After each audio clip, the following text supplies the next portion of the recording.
ولقد خلقنا الإنسان ونعلم ما توسوس به نفسه ونحن أقرب إليه من حبل الوريد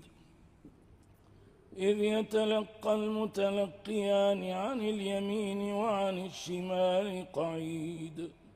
ما يلفظ من قول إلا لديه رقيب عتيد وجاءت سكرة الموت بالحق ذلك ما كنت منه تحيد ونفخ في الصور ذلك يوم الوعيد وجاءت كل نفس معها سائق وشهيد